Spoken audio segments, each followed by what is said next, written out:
တော့နှစ်2566နှစ်ကောသတက္ကရာ1385ခုနှစ်တရုံလပြည့်ကျော်9ရက်2023ခုနှစ်ဇွန်လ9ရက်ဗုဒ္ဓဟူးနေ့၌အွန်လိုင်းမှာဟောကြားအပ်သောနောက်ဘဝအတွက်အမခံချက်ရပြီလားလူတိုင်းစဉ်းစားရမယ့်အချက်ကလေးတစ်ခုပေါ့ဘာဖြစ်လို့လဲဆိုရင်ဘဝမှာအမြဲနေထိုင်ရတဲ့ဆမ်းရှိဘဝတစ်ခုရပြီလို့ရှိရင်ဘဝရဲ့ပြီးဆုံးတဲ့နေ့ဆိုတာရောက်လာပါပဲမြတ်စွာဘုရားကိုယ်တိုင်ကလည်းလောကမှာသင်္ခါရမှန်သမျှပဲရပါမပြည့်ဘူးဆိုတာဟောထားတာဖြစ်တယ်မြည်သည့်အတ္တလောကကြီးတစ်ခုလုံးမြည်သည့်ပုဂ္ဂိုလ်ပဲဖြစ်ဖြစ်အချိန်တန်လို့ရှိရင်ဘဝတစ်ခုကထွက်ခွာသွားမှာပဲဖြစ်တယ်အမြဲတမ်းနေရတဲ့ပုဂ္ဂိုလ်ဆိုမရှိဘူးအဲ့တော့လူတိုင်းဟာဒီအချက်ကိုသိထားပြီဆိုလို့ရှိရင်ကိုသွားမဲ့နောက်ဘဝအတွက်အာမခံချက်ရပြီလားစဉ်းစားရမှာပေါ့နော်လူတိုင်းသွားမှာတော့သိကြတယ်အဲ့တော့ကိုသွားရမယ့်နေရာကိုရွေးချယ်ပြီးတော့အာမခံချက်ရှိပြီလားအာမခံချက်ဆိုတာဒီဘဝမှာပြင်ဆင်ထားသည့်အတွက်ကြောင့်နောက်ဘဝမှာစိတ်ချမဲ့အနေအထားမျိုးအကယ်၍သောတာပန်ဖြစ်ပြီဆိုရင်တော့ဒါအာမခံချက်ရှိပြီအာမခံချက်ရှိပြီဆိုတော့အပယ်လေးပုံတရေတရိစ္ဆာန်ပြိတ္တာသူရကဲဆိုတာမရောက်တော့ဘူးဆိုတာထင်ရှားတယ်သောတာပန်ဖြစ်ရင်တော့အာမခံချက်ရှိသွားပြီတဂရကနာကအာမခံချက်ရှိတယ်လို့ဆိုရမှာရှန္ဒပုဂ္ဂိုလ်တွေကြတော့နောက်ဘဝဆိုတာမရှိတော့ဘူးဒီဘဝဟာနောက်ပိတ်ဆိုတောင်းမို့ပစ္စည်းမဘဝိကလို့ခေါ်တယ်ပစ္စည်းမဘဝမှာဖြစ်တဲ့ပုဂ္ဂိုလ်တွေရှန္ဒဖြစ်သွားရင်ပစ္စည်းမဘဝိကနောက်ဆုံးဘဝနောက်ဆုံးဘဝဆိုတာပါရမီရင်းတန်လာတဲ့ပုဂ္ဂိုလ်တွေကြတော့ဒီသေချာပေါ့ဒါနောက်ဆုံးဘဝဆိုတဲ့လာတဲ့ပုဂ္ဂိုလ်တွေရှိတယ်ဥမာမဲ့ရှင်ဘကုလဟာမွေးလာတဲ့အချိန်မှာမြစ်ထဲသွားပြီးတော့ရေချိုးတယ်သူတို့ရည်ရွယ်ချက်လည်းရှိပါမို့အဲ့ဒီခေတ်ကတော့အိမ်မှာရေချိုးတာမရှိလို့လည်းဖြစ်ကလေးလေးကိုမြစ်ထဲမှာရေချိုးပေးတာအဲ့တော့မြစ်ထဲရေချိုးပေးခြင်းဖြင့်ကျမ်းမာတဲ့တန်းစင်တယ်ဆိုတဲ့ယူဆလည်းရှိကောင်းရှိလိမ့်မယ်ခင်းကမြစ်ထဲမှာသွားရေချိုးတာရေချိုးတဲ့အချိန်လေးမှာငါးကြီးတစ်ကောင်ကအနန္တရောက်လာပြီးဒီကလေးလေးကိုဟတ်သွားတာအဲ့တော့ကလေးပေါက်စာလေးကငါးပါးစပ်ထဲပါသွားတာသို့တော့အဲ့ဒီငါးကြီးကကလေးလေးမြူပြီးကြတဲ့ကသူဆောက်တရမရပဲနဲ့ရှေးဆုံးမျောပြီးတော့သွားလိုက်တဲ့အခါမှာအောက်မြို့ရွာဒိသရောက်သွားပြီးတော့ငါးရဲ့ဖဏ္ဏကိုခံလိုက်ရတော့အဲ့ဒီငါးကိုတထေးကြော်တူကဝယ်လိုက်တယ်ခါတိုင်းဆိုလို့ရှိရင်အဲ့ဒီငါးကချက်တဲ့ပြုတ်တဲ့လူတွေကပဲငါးကိုလှီးကြဖြတ်ကြလုပ်တယ်အဲ့ဒီနေတော့တထေးကြော်ကြီးကဒီငါးကိုသူကိုယ်တိုင်ခွဲခြင်းနဲ့စိတ်ပေါက်လာအဲ့ဒါနဲ့ငါးရဲ့ပိုက်ကိုခွဲလိုက်တဲ့အခါကလေးလေးတော့တွေ့တယ်အဲ့ရှင်ဘကုလဟာမွေးတာကတဏှာကြီးတာတဏှာဆိုတော့သူကဘာကုလဘာဆိုတာဓိလို့အဓိပ္ပာယ်ရတယ်နှစ်ဦးအဲ့တော့သူမှာမွေးစားတဲ့အမေကတစ်ခုမွေးစားတဲ့အမေရဲ့အမျိုးကတစ်ခု မွေးဖွားတဲ့အမေရဲ့အမျိုးအတစ်ခုဆိုပြီးတော့ခင်းကမြင့်မှာနော်မိခင်ရင်စီသွားလိုက်မွေးစားတဲ့အမေထနေလိုက်နေအမေတို့ချမ်းသာနေရတယ်ပြောချင်တာကတော့ပစ္စည်းမဘူိကဆိုတဲ့ပုဂ္ဂိုလ်ဟာငါဟတ်သွားပြီမသိဘူးလို့ပြောလို့သူကဒီဘဝမှာယန္နာဖြစ်ကိုဖြစ်ရမယ်ဘဝမျိုးအဲ့ဒါမျိုးပစ္စည်းမဘူိကလို့ခေါ်တယ်နောက်တစ်ခါမလမင်းသားရှင်ဓဗ္ဗဆိုတာရှိတယ်ဓဗ္ဗဆိုတာပညာရှိလို့အဓိပ္ပာယ်လည်းရတယ်နောက်ဓဗ္ဗသမမ်းမြတ်လို့လည်းအဓိပ္ပာယ်ရတယ်သမမ်းမြတ်ကျတော့ဒုဗ္ဗလို့လည်းရေးကြတယ်အဲ့ဒီရှင်ဓဗ္ဗအလောင်းကလေးတွေကလည်းပဲသူကိုယ်ဝန်ရှိနေတဲ့အချိန်လေးမှာသူမိခင်ဆုံးသွားတော့မမွေးသေးခင်မွေးကနေမှဆုံးသွားတာဆုံးသွားတော့ကိုယ်ဝန်နဲ့ဆုံးသွားတဲ့သူမိခင်ကိုမိသိညွတ်ကြတဲ့အခါမှာမိရဲ့အရှိန်နဲ့ပေါက်ထွက်ပြီးတော့ဒီကလေးလေးကသမမ်းမြက်ချုပ်ပေါ်သွားကြတယ်တော့မသိဘူးနော်ကလေးလေးကအရှင်ခုခေတ်လိုလည်းမသိနိုင်လို့ထပါရဲ့ခုခေတ်ကဆိုရင်တော့ခွဲပြီးတော့ကလေးလေးကိုထုတ်မှာပေါ့ရှေးခေတ်ကတော့အဲ့လိုလည်းမဟုတ်ဘူးအမေသေးသွားပြီဆိုတော့သူမိခင်သေးတာမမွေးခင်သေးတော့ဒီကလေးလေးပါအတွင်းထဲမှာရှိနေမယ်ပြီးရှို့လိုက်ကြတာပြီးရှို့လိုက်တော့အဲ့ဒီကလေးလေးကမသိဘူးသမမ်းမြက်ချုပ်ပေါ်ကြပြီးတော့အရှင်ဆိုတော့သူ့ဖွာအေးကခေါ်ပြီးတော့မွေးပေးထားတယ်ဒါလည်းထူးဆန်းတဲ့နော်ကြမ်းဖန်ပြီးတော့သက်ရှင်အဲ့ဒီပုဂ္ဂိုလ်မျိုးပစ္စည်းမဘဝိကလို့ခေါ်တယ်ပစ္စည်းမဘဝဣကနောက်ဆုံးဘဝမှာဖြစ်သူနောက်ဆုံးဘဝဆိုတာရှားနာဖြစ်မဲ့ပုဂ္ဂိုလ်တွေလို့ဆိုလို့ရပေါ့နော်သူ့အတွက်ကနောက်ဆုံးဘဝနောက်ဘဝဆိုတာမရှိတော့အဲ့တော့ရှားနာမဖြစ်ခင်ကနောက်ဆုံးဘဝဆိုတာသတ်မှတ်ထားတာလို့ဖြစ်ဒီတဲ့ထင်ရှားတော့ပြောရမယ်ဆိုရင်ဖျားလောင်းတော့မွေးဖွားလာတဲ့အခါမှာဖျားလောင်းတော့ခုနဘဝမြောက်မျက်နှာမြောက်ဘက်ကိုမျက်နှာမူပြီးတော့ခုနလမ်းသွားတယ်ခုနလမ်းသွားပြီးတော့အကောဟမတမိလောကတာလောကရဲ့မြတ်သူဖြစ်တယ်တိထောဟမတမိလောကတာလောကရဲ့ချီးမွမ်းတဲ့သူဖြစ်တယ်စစ်ထောဟမတမိလောကတာလောကမှာကြီးမြတ်တဲ့ပုဂ္ဂိုလ်ဖြစ်တယ်လို့အဲ့ဒီလိုပြောရင်အယမဏိပါစာတိနတ္ထိဌာနိပုဏ္ဏဘောဒီဘဝဟာသူ့အတွက်နောက်ဆုံးဘဝပဲလို့ဘုရားလောင်းနေရတာဘုရားမဖြစ်ခင်ပြောတာနော်အယမဏိမစာတိဒီဘဝဟာသူ့အတွက်နောက်ဆုံးဘဝပဲနောက်ထပ်သူ့မှာဘဝမရှိတော့ဘူးအန္တိမစာတိအန္တိမစာတိခေါ်တာကပစ္စည်းမဘဝိကနော်အန္တိမစာတိနောက်ဆုံးမွေးဖွားခြင်းနောက်ထပ်ထပ်ပြီးတော့မွေးဖွားတော့အဲ့တော့ပစ္စည်းမဘဝိကဆိုတာ ਨੇ အတိပ္ပယ်ကတော့သွားတူပစ္စည်းမဘဝိကဆိုတာနောက်ဆုံးဘဝမှာမွေးဖွားခြင်းအန္တိမစာတိဆိုနောက်ဆုံးမွေးဖွားခြင်းလို့ဆိုလို့တယ်ဟိုကဘဝကိုဥတည်တာနောက်ဆုံးဘဝ၌ဖြစ်သူအဲ့တော့အဲ့ဒီပုဂ္ဂိုလ်မျိုးတွေဟာဘာနဲ့မှမဖို့နေပဲမရပဲနဲ့သိဆုံးတာဆိုတာမဖြစ်ဘူးတဲ့လွဲချော်တာလည်းမဖြစ်တော့ဘူးသူတို့ကဒီဘဝဧကန္ဒိဋ္ဌမဖို့နေပဲရပဲပုဂ္ဂိုလ်တွေအဲ့လိုပုဂ္ဂိုလ်တွေလည်းရှိဘူးအဲ့တော့ဘုသူရှင်ဘဝကိုကနောက်ဘဝမရှိတော့ဘူးလို့ပြောနိုင်တဲ့ပုဂ္ဂိုလ်တွေရှိတယ်ဆိုတာအထင်ရှားတယ်ပေါ့နော်ဒါသောတာပန်ဖြစ်တာလည်းသောတာပန်သဂရကနာကဆိုတဲ့အရိယာလည်းမဟုတ်ဘူးယဟနာမဟုတ်ဘူးယဟနာမဟုတ်ပြီမလို့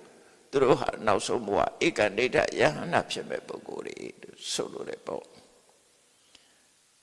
အဲ့တော့တာမန်ပုဂ္ဂိုလ်တွေကြတော့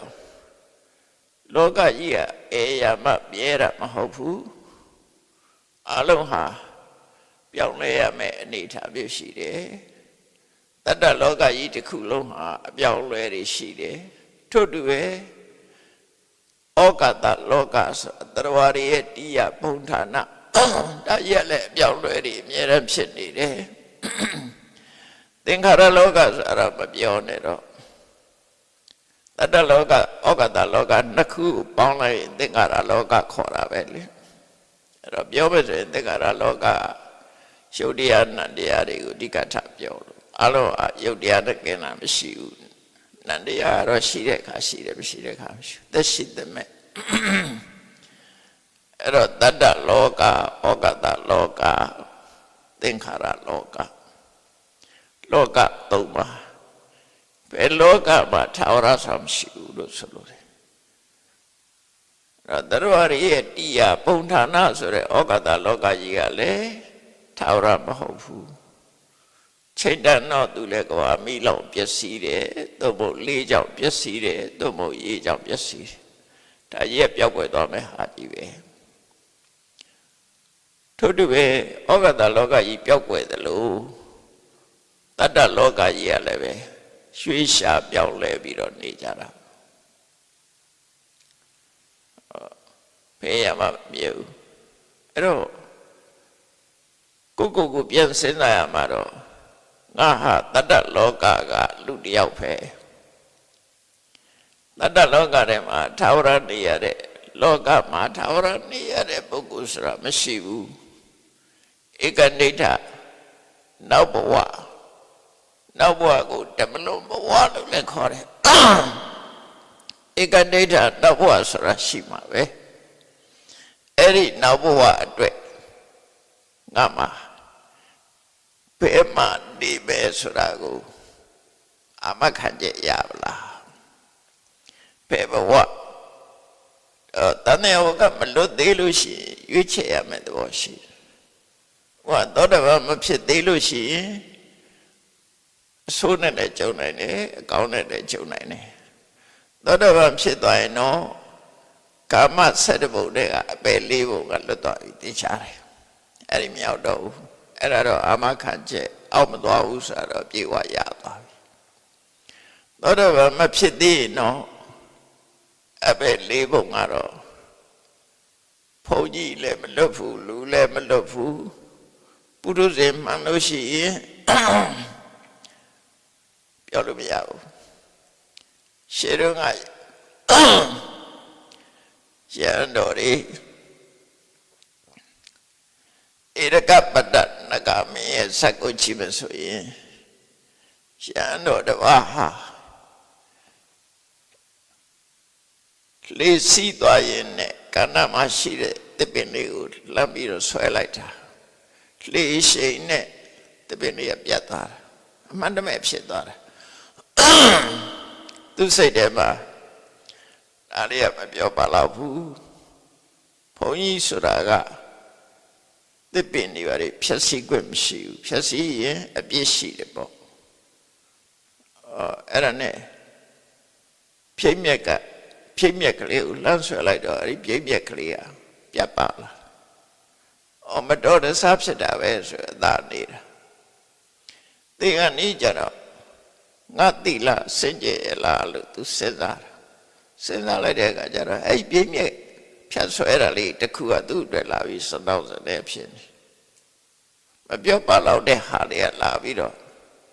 စိတ်ထဲမှာနောက်ဆက်ဖြစ်နေတာတခြားတော့သူဘာကျူးလွန်တာမရှိဘူးဒါပေမဲ့လို့အဲ့ဒီပြိမြတ်လေးဖြတ်မိတာကို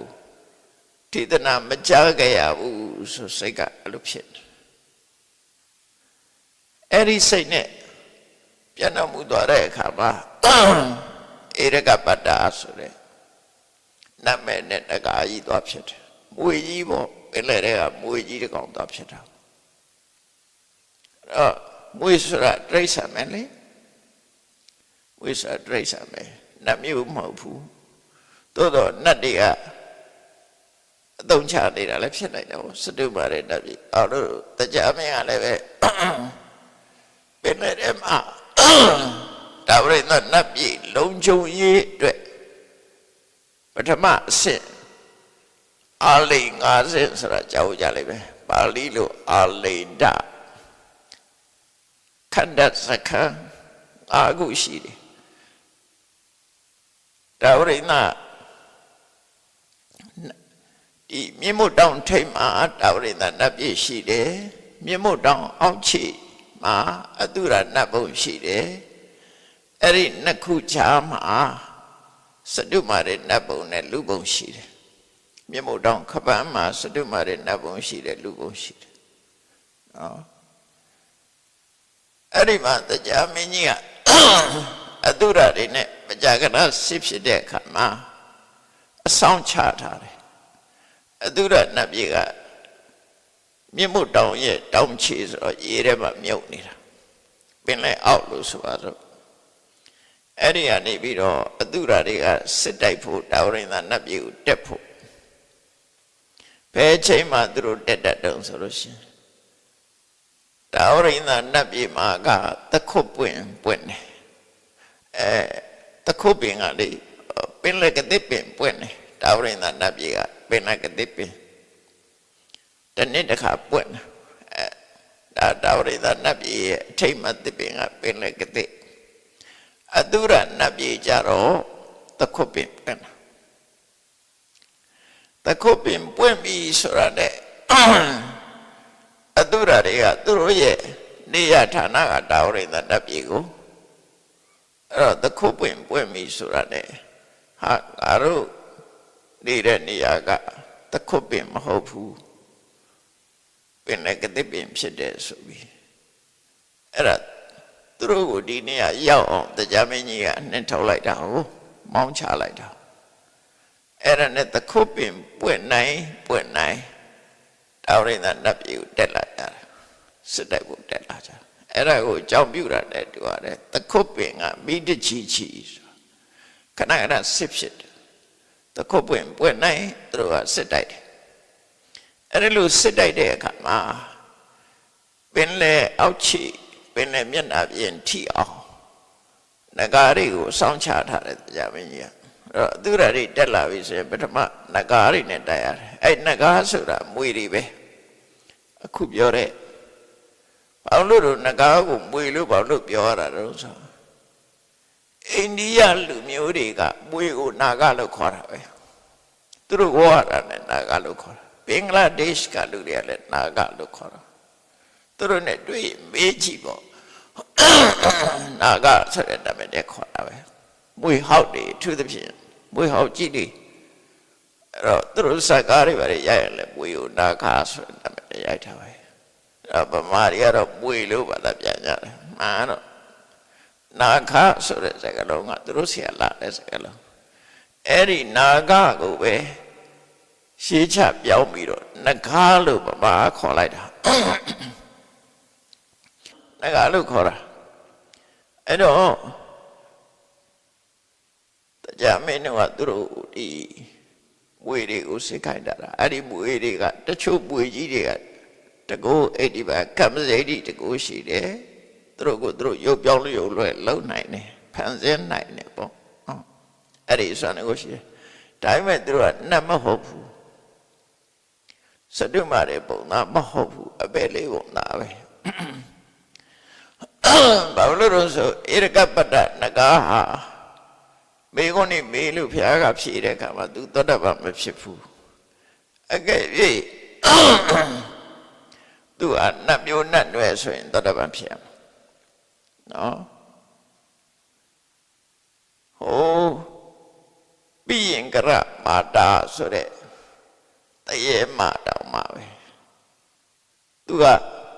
စတုမာရနတ်မျိုးထဲမှာပါသည့်အတွက်ကြောင့်ဖရာတရားနဲ့အာတော့သောတပန်ဖြစ်သွားတယ်အဲ့တော့သောတပန်ဖြစ်တဲ့ဆိုရဲစတုမာရနတ်မျိုးလိုပဲမှားရမယ်စတုမာရနတ်ဆိုတာအမှန်တမ်းဆင်းရဲတဲ့နတ်တွေပါအပါဝင်မယ်အဲ့တော့နဂါးတွေတော့မပါဘူးမြတ်စွာဘုရားသာသနာတော်မှာလူရောင်ဖန်ဆင်းနိုင်တဲ့နဂါးတစ်ကောင်ကဘုရားသာသနာလူရောင်ဖန်ဆင်းပြီးဝင်လာဘူးတယ်ဝင်လာတဲ့အခါမှာသူက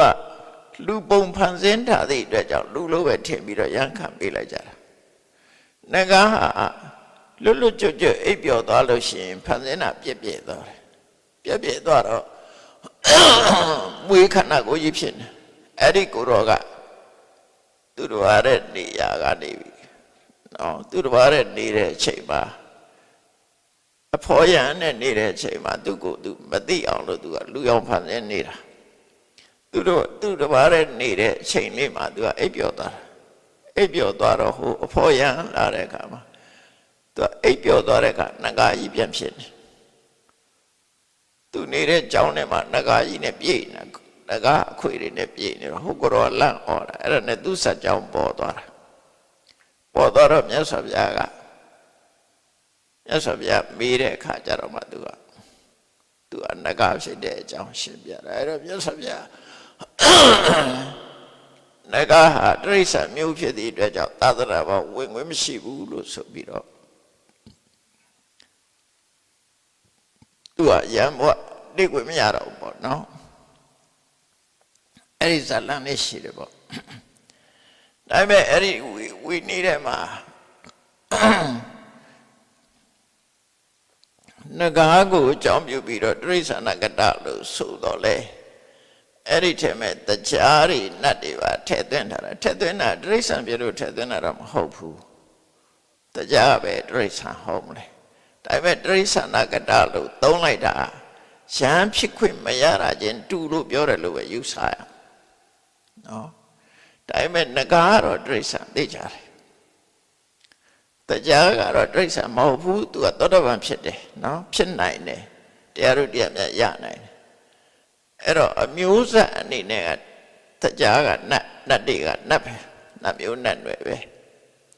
နဂါလို့တိရစ္ဆာန်လို့ခေါ်လို့မရဘူးသို့တော့အဲ့ဒီတိရစ္ဆာန်ကတော်ဘိခွေနဥပတ္တပရိတဘောတိရစ္ဆာန်ကိုရန်ခံမပေးရဘူးဆိုပြညာချက်ရှိတယ်အဲ့ဒီထဲမှာ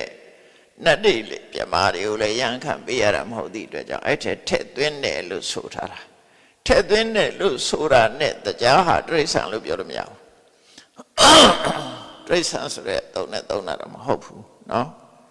အကြောင်းပြုတာတော့အဲ့နဂါကိုအကြောင်းပြုတာဘာလို့လဲဆိုနဂါပြောတော့ကမြတ်စွာဘုရားတုံမေခွိတ္တနာခာအဝိရုံလိဓမ္မသာသနာမှာလူသားတယောက်လို့မဲ့ဖို့နေပါရလာအောင်ဖြစ်နိုင်တဲ့အနေအထားမရှိဘူးလို့ပြောတယ်။ဒါကြောင့်မို့နဂါဘဝနဲ့ကုသကောင်းမှုပဲလောက်ပါဆိုပြီးတော့ယဟန်ခံွယ်မပေးတာ။နော်။အဲ့တော့စာပေကျမ်းကမှာတရားတို့ဘာလို့လဲပဲတိရစ္ဆာန်ကတာတဲ့ထဲ့သွင်းတယ်ဆိုတာတိရစ္ဆာန်ဖြစ်လို့ထဲ့သွင်းတာမဟုတ်ဘူး။ရဟန်းဖြစ်ခွင့်မရတာချင်းတူလို့ထဲ့သွင်းတယ်လို့ဒီလိုယူရမယ်။အဲ့လိုမို့ဆိုတရားကိုတော့တိရစ္ဆာန်လို့ပြောလို့ရမလား။နတ်တွေကိုတိရစ္ဆာန်လို့ပြောလို့ရမလားမရဘူး။သူတို့ကတရားတို့တရားများရနိုင်တယ်လေ။နတ်အရိယာတွေပြည့်နေတာပဲ။အဲ့တော့ဟုတ်ပြီ။အဲ့ဒီနဂါတွေကမွေတွေကပင်လယ်တွေကနဂါကြီးတွေမွေကြီးတွေကအတုရာတွေတက်လာရင်သူတို့ကခုခံကြတယ်။ကဲပြီးမနိုင်လို့ရှုံးလာတဲ့အခါကျတော့ပင်လယ်မျက်နှာပြင်ရောက်လာတာ။ရှောက်လာတော့ဘသူတွေနဲ့တွေ့တော့ဆိုကလုံးနေအဲ့ဒီကလုံးဆိုတဲ့ကောင်ကတော့ခုခေတ်မှာကလုံးကိုရှာတွေ့ကြလားဆိုပုံနဲ့ပဲတွေ့နေကြအမှန်တော့ကလုံးဆိုတာလင်းုံငှက်ကြီးတွေကိုခေါ်တာပဲဒိဗ္ဗပက္ခိဝိသုဒ္ဓစက္ခုဆိုပက္ခိအတောင်ရှိတယ်ဒိဗ္ဗဓိစာငှက်လို့ပြောတာပဲဓိစာဆိုတာငှက်ဒိဗ္ဗဓိစာပက္ခိတောင်ရှိတယ်ဝိသုဒ္ဓစက္ခုဒီ eagle ဆိုရဲလင်းုံငှက်ကြီးတွေမျက်လုံးကသိတောက်ပါတယ်မြင့်စွမ်းအားကမတ္တမထမြက်တယ်မတ္တဝေးလံတဲ့နေရာကအကောင်မြင်ရတယ်ဥပမာပဲရေထဲကငါသွားတာတောင်မြင်ရတယ်ဒီကောင်လေးတင်းရုံကကြည့်တယ်အရှိန်ဝါလည်းကြီးတယ်သမန္တုတွေတောင်မှရေထဲငါသွားတာကကြည့်မှမြင်ရမယ်သူတို့ကကောင်းရင်ပြန်ရင်ကနေရေထဲမှာ သူဖန်လောက်တဲ့အနေထားအထိဒါရေမျက်နှာပြင်ပေါ်လာတာမဟုတ်ဘူးအဲ့ဒီငါးကနော်ရှည်နဲ့ဖုံးပြီးတော့ငါးလှုပ်ရှားနေတာကိုမြင်လို့တွေ့ကြပါလိမ့်မယ်ကောင်းကင်ကနေထိုးဆင်လာပြီးခြေတဲ့နဲ့ကုတ်သွားတာငါးတွေလည်းဖန်တာသူတို့မွေတွေလည်းဖန်တာပဲအဲ့ကောင်းတယ်စိတ်တွေတောင်းစိတ်တွေပဲတောင်းဖန်တယ်လူလေးဖန်နိုင်တာပဲသူတို့ကောင်းကြီးတွေချီးပြီးဆိုရင်ကြောက်အောင်ကလေးတွေပါလေဆိုချီသွားနိုင်တယ်ငါတို့ကပဒါစာရိသဆွန်ချီတယ်ဆိုတော့ဟောကလာအောင်မေးချီနိုင်တယ်စိတ်တောင်ချီနိုင်တယ်အဲ့တော့ကောင်းချီလို့ရှိရင်ချီလို့ရတယ်သူတို့ချီအဲ့ဒီသိတန်တယ်သူတို့ချီတော့နဲ့ကုတ်သွားတာပြီးတော့ငှက်တွေထဲမှာဟဋ္ဌိလင်ကငှက်ဆိုတာဓမ္မပဒထဲမှာပါတယ်ဥဒိဏဇလနဲ့ပတ်သက်ပြီးတော့လူကိုခြိသွားတာလူအချီးကြီးကိုခြိသွားတာမိဖုရားကြီးကနေဥစားလှုံပြီးတော့ကပလာနေကြီးချုပ်ပြီးတော့နေဥစားလှုံနေတဲ့အခါမှာစားစရာမှတ်ပြီးတော့အခြိသွားတာပါသွားတာပဲအဲ့ဒါဟဋ္ဌိလင်ကငှက်လို့ခေါ်တယ်ငှက်အချီးကြီးတွေရှိတယ်အဲ့လိုဟာတွေအရှိတယ်ပေါ့လူတောင်ခြိနိုင်တယ်ပေါ့အဲ့ဒီကလုံးဆိုတဲ့ကရုလကလုံးဆိုတဲ့ပင်လေရေမျက်နှာပြင်ရောက်လာတဲ့အခါကျတော့အဲ့ဒီကလုံးနေနဲ့တိုက်ရတယ်ကလုံးနေကခုခံအဲ့ဒီကလုံးနေတစ်ခါရှုံးသွားပြန်လို့ရှိရင်ဘယ်သူတွေနဲ့တွေ့တော့ဆိုဂုံပန်ဆိုတဲ့မျက်လုံးပြူပိုက်ဖောင်းမောင်းကျန်တဲ့ရက်စတဲ့ဂုံပန်ဘလူကြီးတွေနဲ့တိုက်ရတယ်ဂုံပန်ဒလို့ခေါ်တယ်အဲ့ဒီကောင်ကြီးတွေနဲ့တိုက်သူတို့ကရှုံးသွားတဲ့အခါကျတော့ဘသူနဲ့တိုက်တော့ဆိုရက်ခဆိုတာတွေနဲ့တိုက်ရတယ်ရက်ခတွေရှုံးသွားတဲ့အခါစတုမာတဲ့နတ်မင်းကြီး၄ယောက်နဲ့တိုက်ရတယ်အဲ့ဒါကိုပထမစခန်းမှာနဂါတက်ချထားတယ်ဒုတိယစခန်းအပေါ်ရောက်လာတဲ့အခါကလုံးတက်အဲ့ဒီပေါ်ကျော်လာရင်ခုံပန္ဒတက်အဲ့ဒီတော့ကျော်လာလို့ရှင်ရက်ခတက်အဲ့ဒီဟိုဘက်ရောက်တဲ့အခါစတုမာရနမင်းကြီး၄ပါးရှုံးသွားရင်တော့တာဝရိသနတ်ခိတ်ဝရောက်လာတယ်အဲ့ဒီကြရင်တော့တရားမင်းကြီးကိုယ်တိုင်ထွက်ရတယ်တရားမင်းကြီးကိုယ်တိုင်ထွက်လာတယ်အဲ့ကြတော့အဲ့ဒီမှာတရားမင်းရုပ်တုလေးလှုပ်ထားတယ်လို့ပြောတယ်အဲ့ဒါမြင်ရင်တော့သူတို့လမ်းပြီးပြေးကြတယ်သူရာတယ်အဲ့တော့သခုတ်ပင်ပွင့်နိုင်သူတို့စစ်တိုက်လို့သခုတ်ပင်ကမိတချီကြီးဆိုတာအဲ့ဒါပြောအားလိ50တောက်ရိတ်နတ်ပြည်ကိုကာကွယ်ထားတာအားလိ50နဲ့ကာကွယ်ထားဟုတ်ပြီအဲ့တော့နဂါဆိုတာလေတိရစ္ဆာန်မျိုးနွယ်တယ်ပါတယ်ကလုံးကလည်းတိရစ္ဆာန်မျိုးနွယ်တယ်ပါတယ်ခုနကုမ္မန္တတို့ရက်ခတို့ဘာလို့ကြတော့စတုမာရထဲပါတယ်အာလဝကတို့ဘာလို့ကြသောတပန်ဖြစ်သွားလေရက်ခမျိုးနွယ်ပဲဖျက်တရားနာတဲ့အခါတော့တဘာဝအဖြစ်အဲ့ဒီကောင်ကြီးတွေချမ်းတန်ရက်စစ်တယ်ပေါ့အဲ့တော့တတ္တလောကမှာရှိတဲ့တတ္တဝါတွေဟာမျိုးစုံရှိတယ်မျိုးစုံရှိတော့ဘယ်တတ္တဝါပဲဖြစ်ဖြစ်အချိန်တန်လို့ရှိရင်ကိုနေတဲ့ဘဝအနေထွက်ခွာရမယ်ဆိုတော့နောင်သွားမရမယ့်ဘဝဆိုတာရှိကိုရှိလားနောင်သွားရမယ့်ဘဝတခြားဘာသာတွေမှာလည်းရှိတာပဲလေနောင်ဘဝတချို့မှရှိတယ်နောက်ဘဝအများကြီးတော့မရှိဘူးဘုရားဘာသာမှာတော့တန်တရားရှိတယ်ဟိန္ဒူဘာသာမှာလည်းတန်တရားရှိတယ်ဒီဘဝပြီးရင်နောက်ဘဝပြီးနောက်ဘဝတန်တရားမှာရှိတယ်တချို့ဘဝတွေကြတော့ကောင်းကင်ဘုံဆိုတဲ့နောက်ဘဝသို့မဟုတ်ထာဝရငရဲဆိုတဲ့နောက်ဘဝအဲ့ဒီနောက်ဘဝအဲ့တော့ဘုရားဘာသာတွေကြတော့နောက်ဘဝအတွက်ဘာအမခံချက်ရထားလဲတမန်ပုဂ္ဂိုလ်တယောက်အနေနဲ့ကိုဆန်းစစ်ထားဖို့လိုတယ်နောက်ဘဝအတွက်အမခံချက်ရပြီလား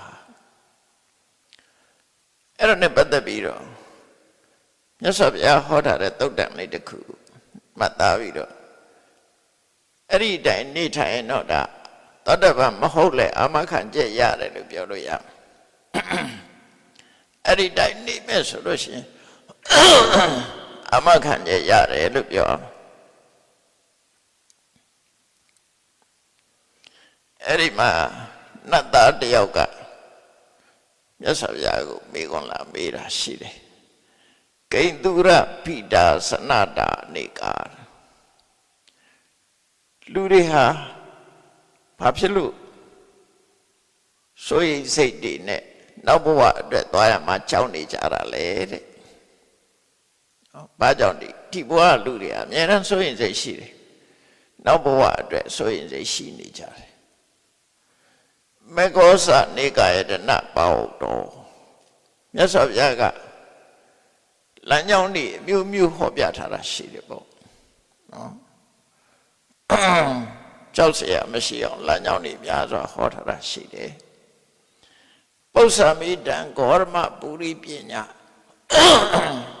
အသိဉာဏ်မြင်မာတဲ့ဂေါရမဘုရားကိုလျှောက်ထားပါရစေတဲ့ကိတ္တမိထီတော်ပရလောကနပါယေဘယ်အချက်ဒီပေါ်မှာယတ္တိနိုင်လို့ရှိရင်ပရလောကဆိုတဲ့နောက်ဘဝကိုကြောက်เสียမလို့တဲ့အမခံချက်ရပါသလဲဆိုမိကုန်မိတာနော်ဆိုရင်မလို့ဘူးကြောက်เสียမလို့ဘူးနောက်ဘဝအမခံချက်ရမယ်ဘယ်လိုနေထိုင်ရမလဲသောတပန်ဖြစ်တာပြောတာမဟုတ်ပုထုဇဉ်ဘဝနဲ့တင်ကိုဘယ်လိုနေထိုင်ရင်နောက်ဘဝအတွက်အမခံချက်ရှိမလဲအဲ့တော့မြတ်စွာဘုရားကအဖြေပေးထားတာလေးကရှင်းရှင်းလေးပဲတော့နော်ဝါသမနိစ္စပဏိဒါယတမ္မာမင်းပထမဆုံးလုပ်ရမှာတော့မင်းရဲ့စိတ်ထားကိုပြင်စိတ်ထားပြင်ရမယ်နော်စိတ်ထားမပြင်လို့ရှိရင်စိတ်ကောင်းနှလုံးကောင်းမရှိရင်လူကမဟုတ်တာလုံးဝသိကြတယ်နော်စိတ်ကောင်းနှလုံးကောင်းထား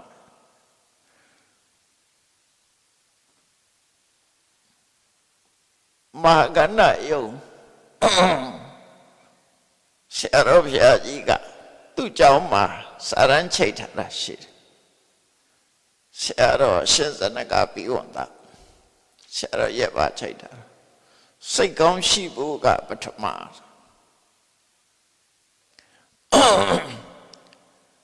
ကိုကျင့်သီလကိုပထမလို့မပြောဘူးစိတ်ကောင်းရှိဖို့ကပထမလို့အဲ့တော့ခုနောက်ဘဝအတွက်စိတ်ချရအောင်ပထမဆုံးလိုအပ်ချက်ကဘာလို့စိတ်ကောင်းထားအဲ့တော့စိတ်ကောင်းဆိုတာဘယ်တော့ခေါ်တာတော့လို့ကိုယ်စဉ်းစားကြည့်သူများအပေါ်မှာမနာလို့တဲ့စိတ်မရှိနဲ့သူများပြက်လို့ပြက်စီလို့တဲ့စိတ်မရှိနဲ့ချင်းထဲလို့တဲ့စိတ်မရှိနဲ့ချွန်းတွန်းလို့တဲ့စိတ်မရှိနဲ့သူတော်ဘာပြက်အောင်ဒုက္ခပေးလို့တဲ့စိတ်မရှိနဲ့မေတ္တာစိတ်ထားမယ်အလုံးပေါ်မှာမေတ္တာထားနေအောင်ဘသူသေးသေးငတိမှာပြီးရောဆက်စိတ်မထားနဲ့နော်အဲ့ဒီစိတ်ပြုံးထားနေအလုံးပေါ်မှာမြတ်တာပြီးတော့မေတ္တာထားနိုင်ရမယ်စိတ်ကောင်းနှလုံးကောင်းမြတ်သောအပြင်ချက်လက်စီဆိုတာသူများကြည့်ပါရင်မနာလို့တယ်ဖြက်စီတယ်နော်မစ္စရိယဆိုတာကိုကြည့်ပွားသလိုသူများမကြည့်ပွားစေကြဘူးအဲ့စိတ်ကအလွန်များတယ်လူတွေမှာချက်လက်စီဖြစ်တယ်မနာလို့ဝန်တိုးတယ်အထူးသဖြင့်ဘုရားဘာသာဖြစ်တဲ့ဗမာလူမျိုးတွေကိုများတယ်လို့ပြောကြတယ်ဟုတ်မဟုတ်ကတော့ဘယ်သူမှသုတေသနလုပ်ထားတာမရှိဘူးနော်သုတေသနလုပ်ကြည့်စရာတော့ကောင်းတယ်ပေါ့နော်သုတေသနလုပ်တာဘယ်လိုလုပ်အောင်မတော့လိုက်မေးကြည့်ပေါ့လူတွေလိုက်ပြီးတယောက်ချင်းလိုက်ပြီးတော့မှတ်တမ်းတင်ပေါ့လူတစ်ထောင်မှဘယ်နှယောက်ကမနာလို့စိတ်ရှိတယ်လေလိုက်ပြီးတော့အဲ့ဒီနှုံနာနဲ့တွက်ချင်တော့သိမှာ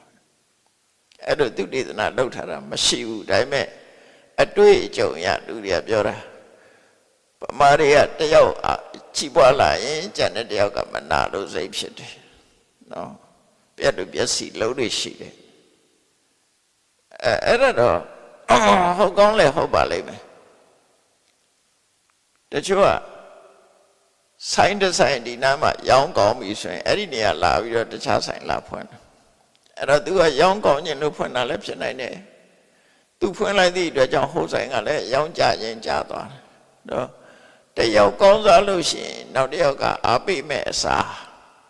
ပြက်လူပြက်စီလုပ်တတ်တဲ့အကျင့်လေးတွေကတော့ရှိတယ်ဆိုတာသိတာရပေါ့နော်ကြားနေရတာပေါ့ပြက်စီရတော့မြင်ရတာမဟုတ်ကြားနေရတာပေါ့နိုင်ငံခြားတိုင်းပြည်တွေမှာရောက်ရင်လည်းပဲအဲ့ဒီဟာတွေကြားနေရတယ်ပေါ့တယောက်ကုညိရမယ်အစားမကုညိတဲ့စိတ်တွေများနေတယ်အဲ့တော့စိတ်ဓာတ်ကိုအရင်ပြင်ရမယ်မလို့ပြင်ရမလဲသူလည်းကြည်ပွားခြင်းနဲ့ငါလည်းကြည်ပွားခြင်းနဲ့ငါကြည်ပွားသလိုသူလည်းကြည်ပွားပါစေအဲ့စိတ်ဓာတ်ထားမယ်အဲ့စိတ်ဓာတ်မွေးရမယ်မေတ္တာထားနိုင်ရမယ်အလုံးကိုကုညိနိုင်ရင်ကုညိမကုညိနိုင်လို့ရှိရင်ဒုက္ခမပေးနဲ့မကုညိုံနေမကဘူးဒုက္ခပေးတာကြတော့ပို့ဆိုးတယ်ပေါ့အဲ့ဒါကြောင့်မို့ဝါစံမနင်းစာပဏိဒါယတမ္မာနံပါတ်1ကစိတ်ကောင်းနှလုံးကောင်းထားပါအဲ့ဒါထားလိုက်လို့ရှိရင်နောက်ဘဝအတွက်အခြေအနေကောင်းတစ်ခုရလာနိုင်တယ်နောက်တစ်ခုကတော့မင်းအပြောအဆိုကောင်းအောင်ပြောပါကောင်းအပြစ်ကင်းအောင်ပြောပါစကားဆိုတာပြောတဲ့စကားရှိတယ်မပြောတဲ့စကားရှိတယ်မပြောတဲ့နာကိုမပြောရဘူးပြောတဲ့နာကိုပြောရမယ်မပြောတဲ့မှုဆိုတဲ့နေရာမှာနော်ကိုယ့်အတွက်ကထားတာတစ်မျိုးမပြောတဲ့မှုဆိုရင်ပြောရမယ်ဆိုရင်ကိုပြောလိုက်လို့တစ်ဖက်သားထိခိုက်နစ်နာပျက်စီးသွားမယ်ဆိုရင်မပြောနဲ့မှန်အောင်တော့လည်းမပြောနဲ့သူများအကျိုးပျက်စီးသွားအောင်မပြောတော့မှမပြောရဘူးလို့ဆိုတော့သို့တော့ရသော်ပြဆုံးမထားတဲ့အပြောရပါတော့ဆိုရင်သူတော်ဘာပျက်စီးသွားအောင်ရှုံးပြင်းကနာတိုက်တက်ပြီးတဲ့အခါကျတော့မဟုတ်မှန်သိလျက်ဟုတ်တယ်လို့လိမ့်နေနော်တက်သိထွက်တယ်ဟုတ်တာကြတော့မဟုတ်ဘူးလို့သက်သေထွက်တယ်တစ်ဖက်သားထိခိုက်နစ်နာမှုတွေအများကြီးဖြစ်တယ်အဲ့ဒါလို့သူများအကျိုးပျက်စီးစေတဲ့မုဒ္ဒဝါဒမျိုးမပြောရဘူးလို့ဆိုလို့တယ်အဲ့ဒါကိုအဋ္ဌပင်စနကလို့ခေါ်တယ်အဋ္ဌဆိုတာအကျိုးစီးပွားကိုပင်စနကပျက်စီးသွားစေတယ်တစ်ဖက်သားအကျိုးထိခိုက်သွားအောင်ပြောတယ်မုဒ္ဒကိုပြောတာကိုယ်စီလာတောင်းတာမပေးခြင်းလို့မရှိဘူးပြောတာမျိုးပြောတာမဟုတ်ဘူးနော်မုဒ္ဒဝါဒဆိုတာကိုယ်ရှိတာပဲမပေးခြင်းမပေးနဲ့ပေါ့ရတာပဲအဲ့တော့မပေးခြင်းလို့မရှိဘူးပြောလိုက်တယ်အနေအကြောင်းမို့လို့ရှိရတဲ့နဲ့မရှိဘူးပြောလိုက်တယ်သို့မဟုတ်သိရတဲ့နဲ့မသိဘူးပြောတယ်ဘယ်သူမှမထိခိုက်ဘူးအဲ့မျိုးပြောတာမဟုတ်ဘူးမုဒ္ဒဝါဒဆိုတာသူတို့ကအကျိုးပြပြအောင်ပြောတာကိုမုဒ္ဒဝါဒလို့ခေါ်တယ်အဲ့တော့လိန်ပြောတာမျိုးမပြောနဲ့နောက်တစ်ခုကတော့သွေးခွဲတဲ့စကားမပြောနဲ့လူနှစ်ယောက်အစဉ်ပြေးနေလို့ရှိရင်မတက်အောင်ချွန်တွန်းလုပ်တတ်တယ်ဝင်ပြီးတော့သွေးခွဲတတ်တယ်သွေးခွဲတယ်ဆိုတဲ့လူတစ်ယောက်ကတယောက်နဲ့တယောက်တက်နေတာကိုမကြည့်ကြလို့မတက်အောင်လုပ်တယ်သွေးခွဲတဲ့စကားခုံးတိုက်တယ်လို့လည်းခေါ်တယ်နော်ပိတုနဝါစာနောက်တစ်ခါဆဲတာကြညံ့ထဏပြောတာလူတစ်ဖက်သားမခံညင်လောက်အောင်ဆဲရေးတိုင်းထွာပြီးတော့ပြောတာအဲ့ဒီလိုပြောတာဖရုဒဝါစာအဲ့တော့နှုတ်ကပဲပြော Facebook ထဲကပဲရေးဆဲတာပဲတစ်ဖက်သားမခံညင်အောင်မပြောရဘူးလို့သူတို့ဆိုလို့အဲ့ဒါဖရုဒဝါစာသမ္ပပလပဆိုတာတော့ကိုပြောတဲ့စကားတန်ဖိုးမဲ့တဲ့စကားဖြစ်တယ်တန်ဖိုးမဲ့ရင်တော့ကဟုတ်အစိတ်တောက်ဖြစ်တဲ့စကားမျိုးတွေပေါ့နော်ကျိုးမဲ့တဲ့စကားမျိုးတွေတန်ဖဆိုတဲ့အဓိပ္ပာယ်ကတန်ဟိတဒုက္ခံပလပတိဟိတဒုက္ခကိုပျက်စီးစေတဲ့စကားလို့ပြောတာနော်အကျိုးစီးပွားအတွက်ပါတခုမှထောက်ကူမဖြစ်ဘဲနဲ့ပျက်စီးစေတဲ့စကားမျိုးတွေသူကပိုးကျပြန့်တယ်ပေါ့ဟိုလိန်နာလည်းမဟုတ်ဘူးနော် တွေးခွဲတာလည်းမဟုတ်ဘူးဆဲတာလည်းမဟုတ်ဘူးသို့သောသူပြောလိုက်တဲ့စကားဟာလူတွေရဲ့စိတ်ဓာတ်ကိုစိတ်ခတ်လိုက်တယ်လို့ဖြစ်သွားမဟုတ်တဲ့လမ်းကြောင်းပဲရောက်ကုန်ဝိုင်းစင်ပေါ့ခုခေတ်ဆိုရင်တော့ brain wash ပေါ့အဲ့လိုပဲနေရာမှာနော်မဟုတ်တာတွေရိုက်သွင်းထားတယ်ဘလာဘလာ brain wash လုပ်တာဖြစ်တယ်အဲ့ဒါနဲ့နိစ္စတယ်နော်တံဟိတဒုက္ခံပလပတိဝိနတေတိအေဒီနာတိတံဖန်လို့စာပေကျမ်းကမှာအဓိပ္ပာယ်ဖွင့်တယ်လူတယောက်ရဲ့ဟိတဒုက္ခဟိတဆိုတာချမ်းသာရဖို့အကြောင်းတရားဒုက္ခဆိုတာချမ်းသာအကျိုးနဲ့အကြောင်းနှစ်ခုတွဲထားတာဟိတကအကြောင်းဒုက္ခကအကျိုးဟိတရှိမှဒုက္ခဖြစ်တာအဲ့ဒါကြောင့်မို့အဲ့ဒီကောင်းရကောင်းကြောင်းဖြစ်တဲ့အကြောင်းတရားနဲ့အကျိုးတရားနှစ်ခုစလုံးကိုပျက်စီးအောင်ပြောတာဆိုအဲ့ပြောတဲ့စကားကိုတမ္ဖပလာပတမ္ဖဆိုတာအကျိုးမရှိတဲ့စကားပိန်ဖြင်းတဲ့စကားလို့ဆိုတဲ့အဓိပ္ပာယ်ကတော့စဘာပင်ကလာတဲ့ဝဟာရပဲစဘာပင်ကအတိအဆန်းထဲရမယ့်အချိန်မှာမထဲဘူးဆိုရင်အဲ့ဒီစပက်နံကဘာမှထဲတဲ့အဆန်းမပါတော့အဖြင်းစဘာဖြင်းလို့ခေါ်တယ်ထဲထဲမှာဆန်းမပါဘူးအခွန်ပဲထွက်လာတယ်အဲ့ဒါဆိုတာရှိတယ်နော်ထဲထဲမှာဆန်းမပါပဲနဲ့အခွန်ကြီးပဲအဲ့ဒါကိုရည်ရွယ်ပြီးတော့ပိန်ဖြင်းအနိတ္တရာမရှိတဲ့စကားမျိုးလို့သူတို့ဆိုလို့တယ်ပေါ့အဲ့ဒါကဝါရအနေနဲ့သုံးတာအနိတ္တရာမှတ်သားစရာမပါဘူးအနိတ္တရာမရှိဘူးဓမ္မို့မရှိတဲ့စကားဓမ္မို့မဲ့တယ်အခုပြောတဲ့တမ္ဖရဲ့အဓိပ္ပာယ်ကြတော့ဓမ္မို့မဲ့ယုံနဲ့မကဘူးကောင်းတာတွေပျက်စီးစေတာပါသေးတယ်သူကပို့လေးပဲရှိတယ်အဲ့တော့ brain wash လုပ်တာပေါ့စိတ်ကောင်းနှလုံးကောင်းတွေပျက်စီးသွားစေတတ်တဲ့စကားမျိုးအတွေးခေါ်တွေပြတ်သွားစေတတ်တဲ့စကားမျိုး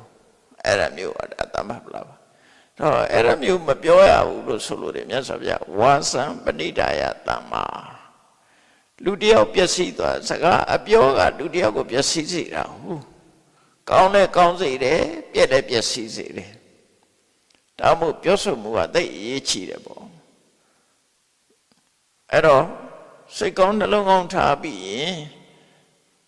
အပြောဆိုအပြစ်ကင်းတဲ့စကားပြောပါအဲ့ဒါနဲ့ပတ်သက်ပြီးတော့မြတ်စွာဘုရားဟောတာရှိတယ်စကားပြောရင်ကိုပြောတဲ့စကားသည်မှန်တာကိုသာပြောမယ်မမှန်တာမပြောဘူးမှန်ပြီးတော့အကျိုးရှိမှပြောမယ်အကျိုးမရှိရင်မပြောဘူးအကျိုးတော့ရှိတယ်မပြောတဲ့အချိန်မပြောဘူးပြောတဲ့အချိန်ကျမှပြောမယ်ပြောပြီးဆိုရင်လည်းရှင်ရင်ကြည်ကြည်စကားလုံးလာလာနဲ့ပြောမယ်စကားလုံးအသုံးအစားပြီးတော့ယဉ်ကျေးတဲ့စကားလုံးနဲ့ပြောမယ်စိတ်ဓာတ်ကိုမေတ္တာနဲ့ပြောမယ်ဒေါသနဲ့မပြောအဲ့ဒါကြမှာအပြောကောင်းတယ်ဆိုပြောတာသူဝတိတဝါစာကောင်းတဲ့စကားဖြစ်တယ်အဲ့တော့နောက်ဘဝအတွက်နံပါတ်1စိတ်ကောင်းထားနံပါတ်2ကအပြောဆိုပြင်းကောင်းအောင်ပြင်းဒီနှစ်ခုရသွားပြီနော်အဲ့ဒါကိုအချင်းချင်းပြောလိုက်မယ်ဆိုလို့ရှိရင်တော့စိတ်ကောင်းထားဆိုတာသူစရိုက်စိတ်ဒီမမွေးနဲ့လို့ပြောတာမနောသူစရိုက်၃မျိုးအဲ့စိတ်ကောင်းထားဆိုတဲ့ထဲမှာသူကသူစရိုက်နဲ့ပြောမယ်မနောသူစရိုက်က၃မျိုးရှိတယ်မနောသူစရိုက်၃မျိုးဆိုတာဘာတော့သူများပစ္စည်းကိုလိုချင်တဲ့လောဘကင်ရမယ်သူတစ်ပါးကပျက်စီးလို့တဲ့စိတ်ကင်ရမယ်ကံကံဤကျိုးကိုသိမြင်တဲ့အမြင်ရှိရမယ်ပါဠိလိုအနာပိစ္ဆာအပြပါဒသမ္မာဒိဋ္ဌိအဲ့ဒါစိတ်ကောင်းနော်စိတ်ကောင်းတာသူရပစ္စည်းကိုလိုချင်တာမလုပ်ဘူးသူများသိပါစေဆိုတဲ့ဒေါသမျိုးမရှိဘူးမှားယွင်းတဲ့အမြင်အယူဆမှားယွင်းတာလက်မခံဘူးအဲ့ဒီ၃မျိုးဟာဒါမနောသူစရိုက်စိတ်ကိုကောင်းတာလို့ပြောလို့ရတယ်ထိတဲ့ပို့ချဲလို့ရှိရင်တော့ခဏတော့စိတ်ကောင်းတယ်တော့ကောင်းတာ အဲ့တော့အပြောဆိုဆင်ញင်ရမှာဆိုတာဝစီတုစရိုက်နဲ့ပတ်သက်တာမပြောနဲ့ဝစီတုစရိုက်ပဲပြောဝစီတုစရိုက်ကဘာတော့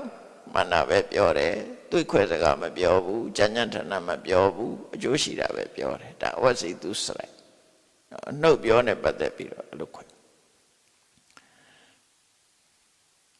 နောက်တတိယချက်ကဘာတော့ဆိုကာယေနပပနိအကုပ္ပမနောကိုယ်ဒီလက်ရောက်ရှုံးမာတဲ့အလုပ်တွေမလုပ်ပါနဲ့နော်ရှုံးမာတဲ့အလုပ်ကိုယ်ဒီလက်ရောက်မဟုတ်တာတွေမလုပ်ပါနဲ့ဆိုပါပြောတော့သူများသက်သက်ဖို့မကြိုးစားပါနဲ့သူတစ်ပါးဥစ္စာခိုးယူဖို့မလုပ်ပါနဲ့သူတစ်ပါးသားမယားပြင်းမာပြီးကျူးလွန်တာမလုပ်ပါနဲ့ကာယတုစရိုက်သုံးခုရှောင်ပါသိက္ခာရှိရှိနေပါသူတို့ဆိုလို့တယ်နော်ဆိုတော့စိတ်ကောင်းလဲထားတယ်စကားပြောလဲဆင်ញင်တယ်ကိုယ်ဒီလျောက်လည်းမကောင်းမှုတွေမလုပ်ဘူးဆိုဒီသုံးခုကတော်တော်လေးကိုပြည့်စုံသွားပြီကာယကဝစီကမနောကစင်ကြယ်တန်းရှင်းလာလူဘဝဟာဒါအခြေခံမယ်အခြေခံမယ်ဒါကြောင့်မလို့အထက်ကရာကဒီနေရာမှာရှင်းတာပုပ္ပသုတ်တိအင်္ဂါတဲ့လူတော်လူကောင်းဖြစ်ဖို့ရအတွက်အဲ့ဒီအချက်သုံးချက်နဲ့ပြည့်စုံအောင်အဲ့ချက်သုံးချက်နဲ့ပြည့်စုံအောင်မယ်လို့သူဆိုလို့တယ်နောက်ပြီးတော့ဒီလိုအခြေအနေကောင်းတွေဖန်တီးထားပြီးတော့ဒါကမလှုပ်တင်တာတွေကိုဖယ်ခိုင်းတာလှုပ်တင်တာကြတော့ပါတော့ကိုဟာလူဆိုတာဘဝတစ်ခုရလာလို့ရှိရင်စာဝတ်နေပြည့်စုံတဲ့ဘဝရှိတယ်စာဝတ်နေမပြည့်စုံတဲ့ဘဝရှိတယ်မပြည့်စုံတဲ့ဘဝကိုတော့မပြောဘူးပြည့်စုံတဲ့ဘဝကိုပြောလိုက်မယ်ဘဝနာပဏ္ဏခရမဝတ္တန်တော်တဲ့မင်းဟာကံကောင်းထောက်မှလို့စာဝတ်နေပြည့်စုံတဲ့မိသားစုအိမ်မှာနေတယ်ဆိုရင်မင်းပါလေလို့တဲ့ဆိုခုနအချက်သုံးချက်လုံးရင်ကိုပဲလူကောင်းဖြစ်ပြီနော်အဲ့ဒီတဲ့ပို့ပြီးပါလို့တဲ့မင်းမှာစားစရာတောက်စရာပြည့်ပြည့်စုံစုံနဲ့စီးပွားဥစ္စာပြည့်ပြည့်ဝဝနဲ့အဲ့ဒီလိုဘဝမျိုးမှာနေတဲ့ဆိုရင်တတ်တော့မင်းယုံကြည်ချက်ထားပါကံကံဤကျိုးကောင်းတာလို့ရင်ကောင်းတာရတယ်ဆိုယုံကြည်ချက်ထားသို့မဟုတ်ကုသိုလ်ရေးကိုစိတ်ဝင်စားလိုက်ပါပရဟိတအလုပ်ကိုမင်းစိတ်ဝင်စားပါဆုံးဖြတ်ထားပါမုဒုမောင်းမာတဲ့စိတ်မထားနဲ့မေတ္တာထားပါအလုံးပေါ်မှာမုဒုဆိုတာနုညံ့နဲ့ပျော့ပြောင်းတယ်လို့ပြောတာဒေါသတို့မာနတို့ကခက်ထန်တယ်လေအဲ့ဒီခက်ထန်မှုရဲ့ဆန့်ကျင်မဲ့နုညံ့ရမယ်ပျော့ပြောင်းရမယ်လူဟာရှင်ကျေးသိမ်မွေးရတယ်လူကြီးလူကောင် gentleman ဖြစ်ရမယ်သူတို့ဆိုလိုတာပေါ့နော် gentle ဆိုတာရှင်ကျေးတာလေ gentleman ဖြစ်ရမယ်လို့ဆိုလိုတယ်မုတုတံဝိပါခိကိုရထားတဲ့ပစ္စည်းကိုကိုမိသားစုမှာတောင်မှခွဲဝေသုံးပါကိုတယောက်တည်းမသုံးပါနဲ့ဒါနဲ့ဒါလို့တာပဲနော်သူချင်းချင်းကိုနဲ့အတူနေလို့ရှိရင်မျှဝေသုံးဆွဲပါလို့ပြောတာဘုန်းကြီးတွေဆိုရင်လည်းကိုကြောင့်မှနေတဲ့တန်ဃာတွေနဲ့မျှဝေသုံးဆွဲပါကိုတယောက်တည်းမသုံးပါနဲ့လူဆိုရင်လည်းကိုမိသားစုမျှဝေသုံးဆွဲပါအိမ်နာနှိကျင်နေနဲ့မျှဝေသုံးဆွဲပါတတ်နိုင်သို့မဟုတ်ကိုနေတဲ့ရွာနဲ့မျှဝေသုံးဆွဲပါတန်ဝိပါခိ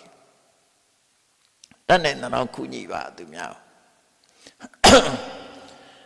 ပမာရီကတော့အဲ့ဒီချက်သိပြောစရာမလိုဝတ္တိညူဆိုတာတစ်ဖက်သားရဲ့ခံစားချက်ကိုနားလဲပါဆိုတာငါသာချီးပွားခြင်းနဲ့စိတ်မထားပါနဲ့မစ္စရိယကင်ပါလို့ဆိုလိုတယ်နော်မစ္စရိယကင်ရမယ် selfishness လူတိုင်းကကဲ့ရဲ့ရှုပ်ချရမယ်အချက်ပဲနော်ကိုကြိုးရှာအတ္တကြီးတယ်ဆိုတာလေပြောခံဝရညိဆိုတာတစ်ဖက်သားကိုသဘောပေါက် နားလည်ရဆိုတော့တတ္တောမုထုတံဝိပါကိဝရညုကုသိုလ်ရေးမှာစိတ်ဝင်စားတာတတ္တာဒီမမနာတွေဒေါသတွေမကြည့်ဘူးရှင်ကျေးလိမ္မာတာမုထုခွဲဝေသုံးဆွဲတာတံဝိပါကိတစ်ဖက်သားရဲ့စိတ်ခံစားချက်ကိုနားလဲသဘောပေါက်ပြီးကိုယ်သာချီးပွားလို့ခြင်းနဲ့စိတ်မရှိတာဝရညုနော်မျှဝေသုံးဆွဲလိုက်တယ်အဲ့တော့ဧတေတုဓမ္မေတုထိတောစတုတုအဲ့ဒီတတ္တာရဲ့မုထုတံဝိပါကိဝရညုဆိုတဲ့ဒီဓမ္မဘောမှာယက်တီးပြီးတော့နေတဲ့ပုဂ္ဂိုလ်ဟာပရလောကနာပါယေနောက်ဘဝဆောင်ကြောက်ဆရာမလို့ဘူးအဲ့တော့နောက်ဘဝအတွက်အမခံချက်ရပါလားဆိုတာအဲ့ဒါတွေရှင်းတော့ဒါသိကြတယ်ကြောက်ဆရာမလို့ဘူးဆိုတာအမခံချက်ပေးလိုက်တယ်မင်းမစိုးရိမ်နဲ့နောက်ဘဝအတွက်ဒီတိုင်းသာနေနော်ဒီတိုင်းသာနေဒီကုသကံမင်းကိုကြိုးပေးတယ်ကောင်းကင်ဘုံကထာဝရဘုရားကိုယုံကြည်တဲ့ပုဂ္ဂိုလ်တွေဆိုရင်ဒီတိုင်းနေမင်းဘုရားသခင်ကမလိုက်မယ်အသေးကြတယ်နော်ဘုရားသခင်ကနေပြီးတော့ဖန်တီးပေးလိုက်မယ်ဒါအဲ့လိုပြောလို့ရတာပေါ့နော်တော့ကောင်းကင်ဘုံကဘုရားသခင်ကိုလက်မခံတဲ့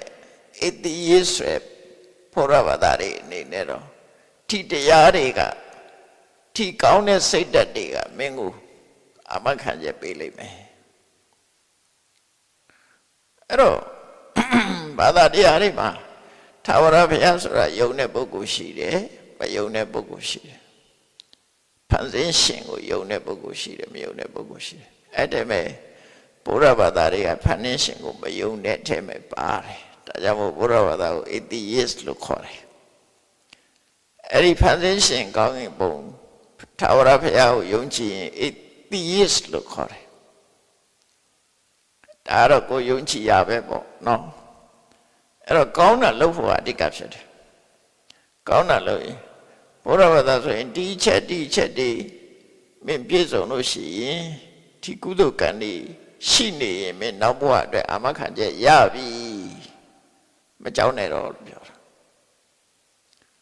အဲ့တခြားဘာသာဝင်တွေကြတော့ဒီတိုင်းနေရင်မင်းဘုရားသခင်ကကဲလိုက်ပဲနော်ဒီတိုင်းကျင့်ကြကြုတ်ကိုအားထုတ်ရင်တော့ဘုရားသခင်ပဲမှာကဲမှာပဲဒီတိုင်းမဟုတ်ဘူးဆိုရင်လည်းဘုရားလည်းမတတ်နိုင်ဘူး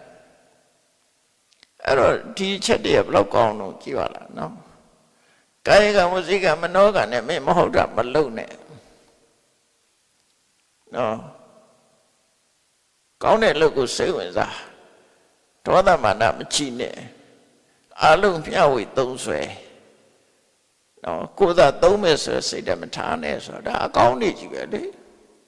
လူတော်ကမှာဒါပြည့်စုံတဲ့ဟာတွေပဲအဲ့ဒီတိုင်နေထိုင်လို့ရှိရင်ဒီအချက်ဒီကိုချင်းတရားတွေပေါ်မှာယက်တည်နေတဲ့ပုဂ္ဂိုလ်ဖို့ပရလောကနာပါယေနောက်သွားရမယ်နောက်ဘဝအတွက်မကြောက်နဲ့တော့အာမခံချက်ရသွားပြီတန်တရားထဲမှာအာမခံချက်ရပြီဆိုဒါမြတ်စွာဘုရားကိုယ်တိုင်ဟောထားတယ်ဘိတာဆိုတဲ့တုတ်မှာပါတန်ယုတ်တာပါဠိတော်မှာဘိတာဆိုတဲ့တုတ်ရရှင်းပြတယ်အဲ့တော့ပြန်ပြီးတော့ချုံပြောမယ်ဆိုရင်နံပါတ်1စိတ်ကောင်းထားနံပါတ်2စကားကိုပြစ်ကင်းအောင်ပြောကိုဒီလျောက်လှုပ်တဲ့အခါမှာမဟုတ်တာတွေမလှုပ်နဲ့လုံးဝရှောင်အဲ့ဒီလိုလုံးဝရှောင်ရင်ကိုပဲမင်းအခြေအနေကောင်းနေမင်းမရပြီဆက်လို့ရမှာပါတော့မင်းမပြည့်စုံတဲ့ဘဝမှာဆိုရင်မင်းစိတ်ဝင်စားလိုက်ပါသူများအကျိုးဆောင်ရဖို့စိတ်ဝင်စားလိုက်ပါတတ်တော့မင်းမာနတွေဒေါသတွေမချီးပါနဲ့ပြောင် gentleman ဖြစ်အောင်နေစမ်းပါတန်ဝိပါခိမြတ်တာခွဲဝေပြီးတော့သုံးဆွဲပါဝရညိမင်းကိုကြိုးတာမကြည့်နဲ့သူများစိတ်ခံစားကိုနားလဲပေးပါအဲ့ဒီအချက်၄ချက်မင်းမပြည့်စုံပြီဆိုလို့ရှိရင်မင်းမကြောက်နဲ့နောက်ဘဝမင်းအတွက်ရှေးကံအသင့်ကြအသင့်ဆိုတာဖြစ်ပြီအဲ့လိုဆိုလို့လေနော်နောက်ဘဝအတွက်ဒါအမခံချက်ရသွားပြီအဲ့တိုင်းသာနေ မကြောက်နဲ့ဒါဖះအာမခံပေးတာဘုံဘဝအာမခံပေးတာမဟုတ်ဘူးကြောက်เสียမလိုဘူးလို့ပြောတာအဲ့ဟာတွေနဲ့ပြည့်စုံနေကြောက်เสียလုံးဝမလိုဘူးမစိုးရိမ်နဲ့သိကျင်တဲ့ချိန်သေးသူကသိကျင်သိမှာပဲလို့ပြောတော့မရတော့မဟုတ်တာနော်သိကျင်တဲ့ချိန်သေးငါဒါတွေရှိဖို့အရေးကြီးတယ်ကျန်တာတွေစိုးရိမ်မနေနဲ့အဲ့ဒါလို့နှလုံးသွင်းနိုင်အောင်မြတ်ဗုဒ္ဓရဲ့အဆုံးအမနဲ့အညီကျင့်သုံးနေထိုင်အောင်ကြိုးစားအားထုတ်နိုင်ကြပါစေကုန်သတည်း